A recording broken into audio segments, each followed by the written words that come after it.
Hello guys, pauwi na pala kami. Nagsandak ako, guys. Pauwi na kami ng daet. Thank you, Ma'am Pili. Pagod, pero worth it naman. Babalik na kami kung ano pinagdaan namin kanina, gano'n yung pagdadaanan namin. Pero ngayon, dadaan kami ng San Lorenzo. Kasi try namin yung daan doon kung medyo okay na. Bye-bye! See you later! Pauwi na kami, guys! Guys! Ano, anak? Ano sabi mo, anak? Guys! Pauwi na kami!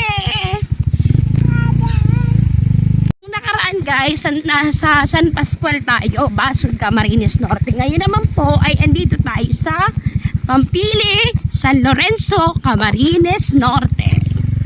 Guys, pauwi na nga pala kami, oh. Medyo, parang mabilis yung daan kasi pauwi na. Kapag papunta pa lang talaga, sobrang parang feeling mo layo-layo. Tapos muntik pa kayo maligaw kanina kasi nakarating kami dun sa dulo. Sobrang liblib na, nakakatakot, natatakot na talaga ako kanina. Tapos buti na lang may nadaanan kaming tao. Nakapagtanong kami, sabi nga ay lampas na kami. Ang dami puno ng nyo, guys, oh. Yun, ang gusto ko. Ang ganda doon.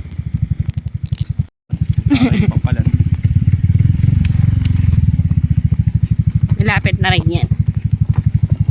O diba, mahirap yung daan. Tapos naka single motor lang kami. Medyo ito lang talagang pwede mong gamitin dito. Kasi kung magta-tricycle ka or nakakotse ka, medyo mahihirapan ka. Tsaka wala kaming kotse. Ganun talaga. Yay! Tapos ito, medyo okay na yung daan dito. Andito lang tayo sa sementado.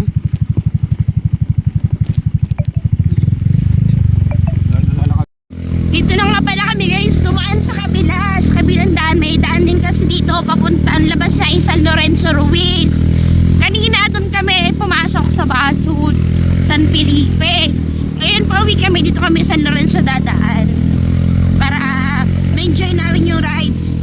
Iikot-ikot lang. We're looking, guys, ang ganda. Dagat din na? Hindi. Oh, di ba? Ganda, oh. Let's go, let's go. Oh. Puno. Ganyan. Ang taas. Sarang ulap. Di ba? Ang ganda. Sobrang init pa na ng biyahe namin, guys, kasi launa pa lang ng hapon ngayon. Oh, tsaka medyo okay na yung daan ngayon dito. Hindi na siya bato-bato. Ginagawa ng kalsada dito. Last year kasi dumaan ako dito. Nagmotor lang din ako. Sobrang hirap ng daan kasi bato-batuhan. Pero titingnan mo naman, napakaganda. Hi, kuya! Wow, di ba kita-kita mo yung kabundukan? Oh, wow! Ay, bababa na nga pala tayo, guys! Dandaan lang, ingat po sa amin.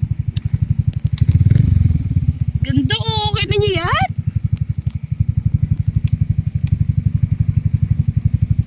Ang sarap dito magpapayat. Jogging ka dito tuwing umaga. Puro paakyat tapos pababa naman. Siguradong papayat kayo dito. Masarap dito mag-rides kapag okay na yung kalsada. Babalik ako din siguro next year. Ayos na siguro yung kalsada dito. Sarap na dito. Dito na nga pala kami sa resettlement ng San Lorenzo Ruiz. O, diba? Dito, guys, may kuryente na dito kasi marami ditong tao. Tsaka medyo ano, ayan, resettlement elementary. Nung bata pa kami, kaya pupunta dito nung sa Mampurog pa kami nakatira kasi nga nagtitinda kami dito ng tinapa at mga bawang sibuyas nung mga bata pa kami. Kasi yun ang negosyo nila mama no, ng magtinda-tinda. Tsaka guys, ang dami-dami dito mga gumagawa ng walis tambo. Yan, katulad niyan, walis tambo yan. Dito kami dati umaangkat ng walis tambo pantinda namin sa dae. Nanay ko kasi mahilig yun magtinda-tinda, lahat ng pwedeng ibenta noon. Doon din siguro ako na nagmana sa nanay ko na mahilig din magbenta-benta, mahilig magnegosyo-negosyo, ganon. Ginagawa rin pala yung kalsada dito, guys. Ano pa siya, lupa pa. Kasi pinalalaki nila yung daan. Pero dati naman sementado naman to, nire-reconstruct nila yung daan dito para mas maganda.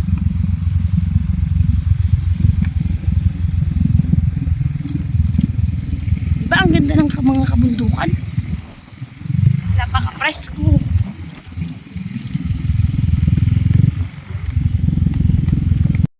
Dito medyo okay ng kalsada. Ang ganda na ng kalsada. Dire-diretso na yung biyahe namin. Hindi na mahirap. Dire-diretso lang. Natapos na rin yung kalbaryo namin doon sa napakahabang lupa na ginagawang kalsada. O diba? Parang national highway lang.